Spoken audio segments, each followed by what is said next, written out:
Shalom jemaat Tuhan, jumpa lagi dalam acara Light of Revival, renungan firman Tuhan yang akan menuntun kita sepanjang hari ini. Firman Tuhan bagi kita terambil di dalam Kisah Para Rasul pasal 16 ayatnya yang ke-15. Sesudah ia dibaptis bersama-sama dengan seisi rumahnya, ia mengajak kami, katanya, "Jika kamu berpendapat bahwa aku sungguh-sungguh percaya kepada Tuhan, marilah menumpang di rumahku." Ia mendesak sampai kami menerimanya. Setelah selamat, apa yang harus dilakukan? Jemaat Tuhan yang terkasih, konteks firman Tuhan ini berbicara tentang Rasul Paulus dalam perjalanan pelayanannya ke kota Filipi. Di kota Filipi ini ia bertemu dengan seorang yang bernama Lydia, seorang penjual kain ungu yang berasal dari kota Tiatira. Lydia membuka hatinya untuk menerima perkataan firman Tuhan yang disampaikan oleh Paulus, dan ini membawa Lydia pada pertobatan dan memberi dirinya dibaptis. Bahkan di dalam ayat yang ke-15 dikatakan Lydia dan seisi rumahnya menjadi percaya dan memberi diri dibaptis. Setelah Lydia menjadi orang percaya dan memberi diri dibaptis, ada hal yang dilakukan oleh Lydia, yaitu bahwa ia melayani dan mendukung pekerjaan Tuhan. Dan ini terlihat dari beberapa hal. Yang pertama yaitu bahwa ia mengajak Paulus dan rombongan untuk menginap atau menumpang di rumahnya. Bahkan di dalam ayat yang ke-15 dikatakan ia mendesak Paulus agar supaya menerima ajakannya untuk menumpang di rumahnya. Dari sini kita bisa melihat bahwa Lydia ingin melayani Tuhan dengan apa yang bisa ia lakukan, yaitu dengan menyambut dan menjamu hamba-hamba Tuhan di dalam rumahnya. Selain daripada itu, dengan Paulus dan rombongan menginap atau tinggal di rumah Lydia, maka ini menjadi kesempatan bagi Lydia juga untuk belajar firman Tuhan dari Rasul Paulus.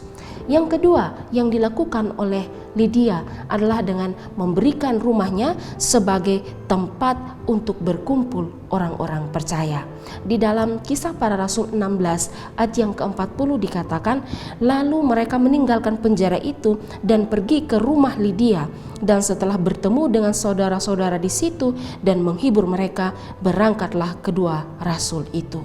Jadi di rumah Lydia ini menjadi base camp atau tempat berkumpulnya orang-orang percaya di Filipi, dan di rumah Lydia ini juga menjadi cikal bakal berdirinya jemaat Filipi.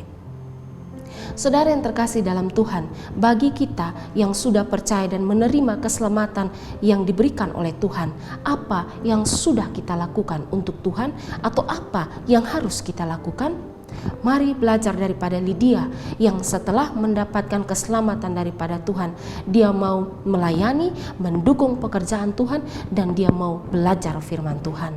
Melayani Tuhan tidak harus berkhotbah atau tidak harus menjadi song leader atau melayani di mimbar atau di atas panggung-panggung gereja, tapi kita bisa melakukan pelayanan-pelayanan yang lain yang tidak harus berada di atas panggung. Misalnya kita menjadi usher atau penerima tamu di gereja, kita mengurus parkiran di dalam gereja setiap minggunya, atau misalnya kita berdoa bagi orang lain.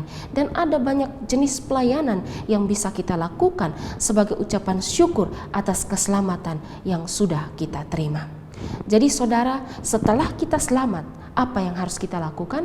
Yang kita lakukan adalah kita melayani, mendukung pekerjaan Tuhan, dan terus belajar firman Tuhan seperti yang dilakukan oleh Lydia. Pertanyaannya bagi kita, saudara adalah orang percaya, apa yang sudah saudara lakukan setelah saudara selamat? Kiranya firman Tuhan hari ini dapat memberkati kita. Amin. Mari kita berdoa. Terima kasih Tuhan untuk firman Tuhan hari ini.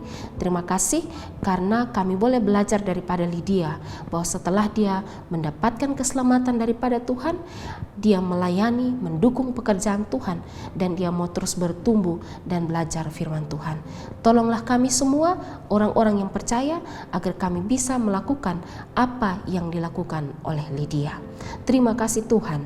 Amin. Jemaat Tuhan yang terkasih, mari jadikanlah firman Tuhan sebagai pelita dan terang bagi jalan hidup kita. Tuhan Yesus memberkati kita.